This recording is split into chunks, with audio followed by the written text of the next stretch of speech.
झूठ बोलकर मैं और ज्यादा अपने आप को दोषी बना। एक को गलती की है जो की है, ऊपर से झूठ बोलकर दूसरा पाप।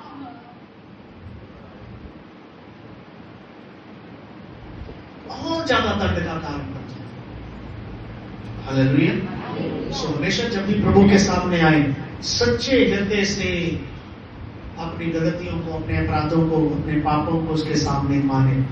जुफा से मुझे शुद्ध कर तो मैं पवित्र हो जाऊंगा। मुझे धो और मैं हिम से भी अधिक। प्रभु अगर तू मुझे धोएगा, तू मुझे साफ करेगा,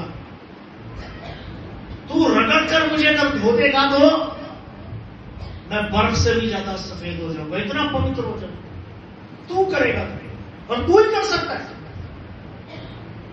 दाऊद हालेलुया।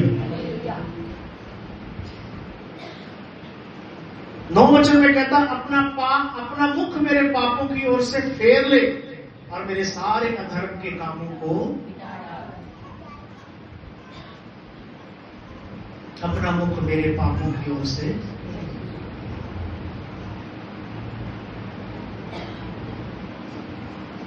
पुराने नियम में जब कोई पाप करता था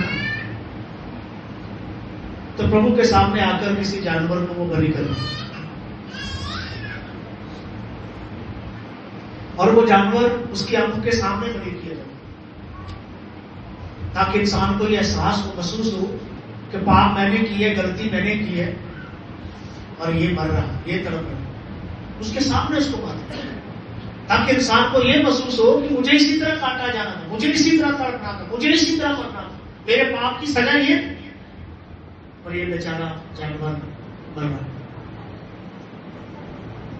हालेलुया, हालेलुया। तो अभी वो बकरों का, बैलों का, जानवरों का, पक्षियों का लहू हमारे पापों को मिटाता नहीं था, वो हमारे पापों के लिए काफी नहीं था, वो हमारे पापों को ढकता था, वो हमारे पापों पर पर्दा डाल देता था, मिटाता नहीं। पाप खत्म नहीं होता था, मिटता नहीं था, वो ढक जाता था। हालेलुया। अगर मिट जाता, अगर पाप मिट जाता, खत्म हो जाता, तो यीशु मसीह को आकर कुर्बान होने की जरूरत नहीं। इब्रानियों में लिखा वो मेमनों का, बकरों का लहू काफी नहीं, वो पर्दा डाल देते। मैं इसको इस तरीके से बोलता हूं, मैंने पाप किया, लाकर कोई मेमना, कोई जानवर बलि कर दिया, पाप ढक गया।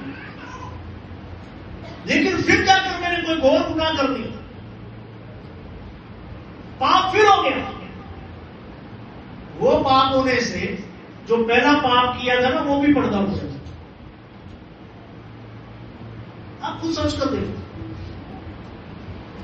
एक व्यक्ति ने आपके खिलाफ गलती किया, आकर मान लिया, आपने क्षमा कर दिया, फिर गलती करेगा, आप केवल वो दूसरी गलती याद नहीं करेंगे, आप उसकी पहली गलती को भी याद करेंगे। तूने पहले भी ऐसा किया, तीसरी बार करेगा, चौथी बार करेगा, 10वीं बार करेगा। आप केवल 10वीं गलती का उसको एहसास नहीं दिलाएंगे, आप पिछली 9 भी उसको याद दिलाएंगे। तूने ये भी किया, ये भी किया, ये भी किया। इसी प्रकार जो जानवरों का लहू था वो पाप को ढकता था, फिर पाप होता तो सारे पर्दे उठ जाते, सारे पर्दे उठ जाते, सारे पाप उजागर हो जाते, जब तक यीशु मसीह आकर कुर्बान नहीं हुआ। हालेलुया। और यूहन्ना कहता है उसके पुत्र यीशु का लहू हमें सारे अधर्म से क्या करता है, सारे पापों से हमें मुक्ति।